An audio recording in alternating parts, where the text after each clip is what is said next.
1911. Robert Andrews Millikan perseguia um propósito: determinar com precisão a carga do elétron. Desde 1907, Millikan vinha testando vários métodos e experimentos, mas considerava os resultados ainda pouco precisos. Fruto de suas experiências, havia construído um aparato no qual analisava o comportamento de gotículas de água, submetidas à força da gravidade, e de um campo elétrico. Os resultados, até então conseguidos, sugeriam que a carga nas gotículas seria um múltiplo da carga elétrica do elétron. Mas os dados não eram suficientemente precisos para convencê-lo. Pois, deparava-se com um grave problema: as gotículas de água em ambiente de vácuo evaporavam rapidamente e impediam uma ampla e boa coleta de dados.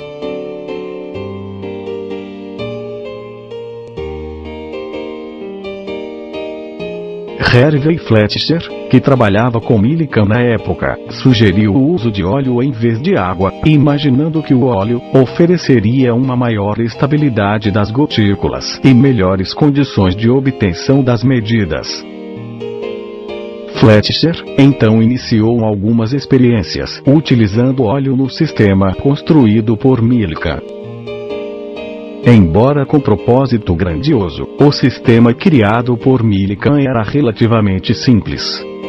Em uma câmara fechada, Millikan posicionou duas placas de metal, que podiam ser carregadas eletricamente por uma fonte externa de energia.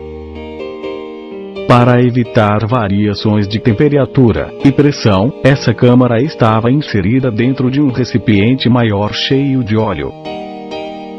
O espaço existente entre as placas de metal era previamente ionizado pela radiação de uma lâmpada de raio-x, o que tornava as partículas de óleo negativamente carregadas e passíveis de serem manipuladas.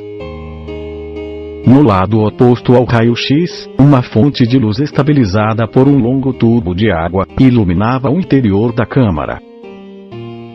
Para amenizar o calor e radiação emitida pela luz, um frasco com solução de sulfato de cobre era posicionado logo à frente da fonte emissora de luz. Para visualizar as gotículas, Millikan utilizava um pequeno microscópio graduado que era posicionado em um dos orifícios da câmara.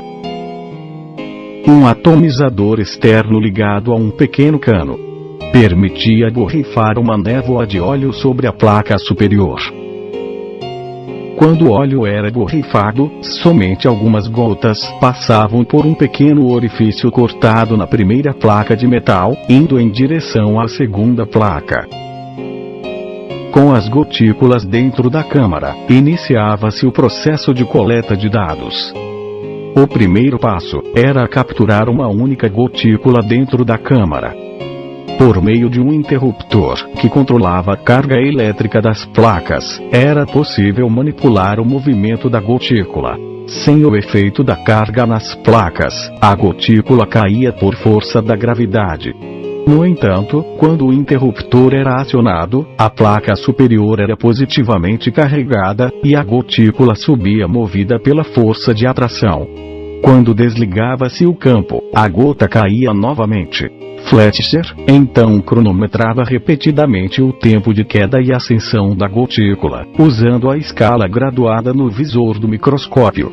O trabalho consistia em anotar os tempos que a gotícula levava para percorrer as divisões na escala, tanto em movimento de queda, como em movimento de ascensão.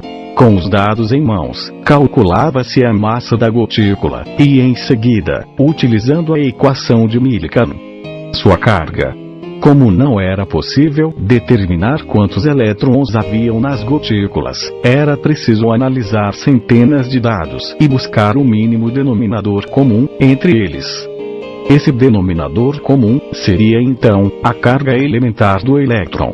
Após uma extensa e árdua análise, Millikan e Fletcher chegaram ao valor de 1,6 vezes 10 elevado a menos 19.